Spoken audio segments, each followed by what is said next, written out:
आज स्टडी करने वाले ऑब्जेक्ट ओरिएंटेड प्रोग्रामिंग लैंग्वेज। तो ऑब्जेक्ट ओरिएंटेड प्रोग्रामिंग लैंग्वेज को स्टडी करने से पहले हम इसमें कौन कौन से टॉपिक स्टडी करने वाले हैं इसको देख लेते हैं। तो 1.1 में हम पढ़ेंगे POP and non POP language के होते हैं, यानी procedure language and non procedure language. तो ऑब्जेक्ट ओरिएंटेड प्रोग्रामिंग लैंग्वेज से पहले प्रोसीजर और नॉन प्रोसीजर लैंग्वेज आई थी, तो उनको जानना बहुत ज़रूरी है। फिर 1.2 ऑब्जेक्ट ओरिएंटेड प्रोग्रामिंग लैंग्वेज को देखेंगे, ऑब्जेक्ट ओरिएंटेड प्रोग्रामिंग लैंग्वेज है क्या। फिर 1.3 में ऑब्जेक्ट एंड क्लासेस या क्लासेस एंड ऑब्जेक्ट को स्टडी करेंगे। और ऑब्जेक्ट एंड क्लासेस के अंदर ही 1.4 में आता है function member, constructor and D constructor. And 1.5 में parameters of object and class. 1.6 होना चाहिए यहाँ पास, तो 1.6 के अंदर हम स्टडी करेंगे कॉन्सेप्ट ऑफ ऊप्स, जो सबसे मेन टॉपिक है, जिसके अंदर इनहेरिटेंस, पॉलीमॉर्फिज्म, अब्स्ट्रैक्शन, इनकैप्सुलेशन आ जाता है। एंड 1.6 के अंदर हम स्टडी करने वाले एलिमेंट ऑफ ऊप्स। तो POP and non POP language है क्या। तो पीओपी का मतलब होता है प्रोसीजर प्रोग्रामिंग लैंग्वेज। तो प्रोसीजर प्रोग्रामिंग लैंग्वेज है क्या, यहाँ पास क्या करते हैं, एक प्रोग्राम होता है जिसको छोटे छोटे पार्ट में ब्रोकन करते हैं, तोड़ते हैं, और इसको सीक्वेंस बाय लिखते हैं, स्टेप बाय स्टेप इसको लिख रहे होते हैं। पहला स्टेप, फिर दूसरा स्टेप, फिर तीसरा स्टेप।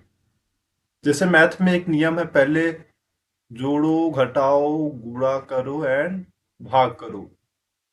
तो ये मैथ का एक वो होता है, स्टेप होता है कि यदि एक क्वेश्चन है जिसमें जोड़ घटाना गुणा भाग है, तो पहले आपको क्या करना है, जोड़ करो, घटाना करो, है ना, फिर गुणा, फिर भाग करो। वैसे ही प्रोसीजर लैंग्वेज एक एक स्टेप को फॉलो किया जाता है, जिसके अंदर सी आ जाता है, पास्कल, ये सभी आ जाते हैं प्रोग्रामिंग लैंग्वेज।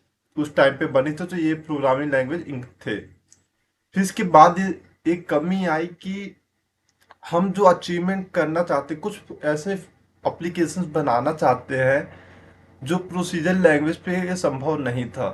तो उसके लिए हमने क्या किया, एक नॉन पीओपी लैंग्वेज को डेवलप किया। आवश्यकता ही आविष्कार की जननी है। तो जब जब कोई एप्लीकेशन बनाया, कोई ब्रेक डाउन मिला, तो नया आविष्कार करना पड़ा। तो फिर आया नॉन पीओपी लैंग्वेज। तो यहाँ पास क्या किया गया, अब स्टेप को हम नहीं देखेंगे, ठीक है। अब यहाँ पास हम क्या करेंगे, यहाँ पास सिर्फ स्पेसिफाई करेगा ओनली व्हाट टू डू, हमें क्या अचीव करना है उसे देखो। हाउ टू डू, कैसे करना है, वो मैटर नहीं करता। जोड़ घटाना गुणा भाग से यदि एक क्वेश्चन है आपका, ठीक है, यदि आप उसका आंसर 5 पाना है, तो आप उसको जोड़ो, घटाओ, गुणा भाग करो, कैसे भी करो, वो मैटर नहीं करता, बस आपका 5 आंसर आना चाहिए। अब यहाँ पर सुनने थोड़ा अजीब लगेगा, यदि हम इसको रियल लाइफ से देखें तो ज़्यादा से समझ पाएंगे। यदि मैंने बोले एक ऐसा एप्लीकेशन बनाओ जिसमें क्योंकि एआई हम कोई चीज़ बोले और वो कंप्यूटर या वो एप्लीकेशन वो काम को कर दे। जैसे बोले कि मुझे बताओ कि कौन कौन सी ज़मीन का प्राइस कितना है, तो वो एप्लीकेशन बता दे। तो नॉन प्रोसीजर में सिर्फ इतना देखा जाता है कि हमें क्या करना है, कैसे करना है, वो मैटर नहीं करता। यदि आपको एक एप्लीकेशन बनाने के लिए दिया गया, एक प्रोजेक्ट दिया गया है, तो आप उस प्रोजेक्ट को कंप्लीट करो।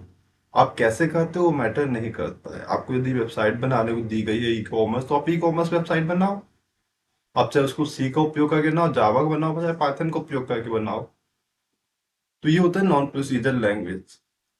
और यहाँ पास क्या जाता है, सी, जावा, पाइथन, एसक्यूएल, ये सारी चीजें यहाँ पास इंक्लूड हो जाती हैं। तो एक बार रीजन कर लेते हैं हमने क्या क्या पढ़ा। पीओपी पढ़ा, प्रोसीजर लैंग्वेज क्या होता है। प्रोसीजर लैंग्वेज क्या होता है, यहाँ पास एक प्रोग्राम को स्टेप बाय स्टेप तोड़ा जाता है और एक एक स्टेप करके उसको फॉलो करके एक प्रोजेक्ट को कंप्लीट किया जाता है। इसके एग्जाम्पल में सी, पास्कल आ जाते हैं। फिर आता है नॉन प्रोसीजर लैंग्वेज। यहाँ पास क्या होता है, ओनली देखा जाता है कि व्हाट टू डू, आपको क्या करना है ये स्पेसिफाई होना चाहिए। यहाँ पास ये नीड नहीं होती कि आप इसको कैसे करते हो। आप सिर्फ एक प्रोजेक्ट दिएगा तो आप उस प्रोजेक्ट को कंप्लीट करो। उसकी परफॉर्मेंस वैसी होनी चाहिए, आप कैसे बना रहे हो इंपॉर्टेंट नहीं है। इसके अंदर आ जाते हैं सी, जावा एंड पाइथन।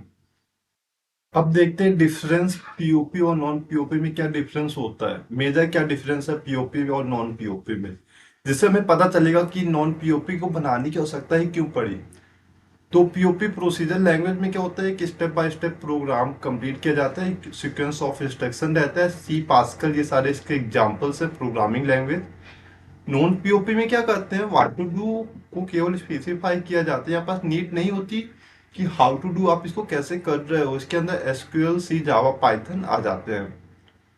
अब पीओपी में प्रोसीजर लैंग्वेज में प्रोग्राम को स्टेप बाय स्टेप लिख रहे हैं, इसलिए इसको अंडरस्टैंड होता है, इसको इजीली समझना, और इसको इजीली राइट करना आसान होता है, इसको समझना आसान होता है, इसको लिखना आसान होता है। अब जो प्रोसीजर लैंग्वेज है वो कमांड बेस्ड लैंग्वेज है, और non POP function based language है। पीओपी मोर इफिशियंस है, लेकिन नॉन पीओपी लेस इफिशियंस है, ज्यादा इफिशियंस नहीं होता। जो पीओपी है ये लार्ज साइज होता है, लेकिन नॉन पीओपी क्या होता है, ये लेस साइज होता है। नॉन पीओपी पीओपी जो होता है वो वहां पास नो ये सुटेबल नहीं होता क्रिटिकल एप्लीकेशन के लिए, बट जो नॉन पीओपी है ये जो क्रिटिकल एप्लीकेशन है उसके लिए सुटेबल होता है। पीओपी जो होता है मोर कॉम्प्लेक्स होता है, बट नॉन पीओपी बहुत ज्यादा इजी होता है। जो पीओपी होता है यहाँ पर डेटा टाइप वो रिस्ट्रिक्टेड नहीं होते, बट जो नॉन पीओपी है यहाँ पर जो डेटा टाइप होता है और वैल्यू रिटर्न कर रहा होता है, बट जो पीओपी है वो कॉलोनी क्या रिटर्न कर रहा होता है, रिस्ट्रिक्टेड डेटा टाइप्स। तो आई थिंक क्लियर हो गया होगा। अब मिलते हैं program object oriented programming language में।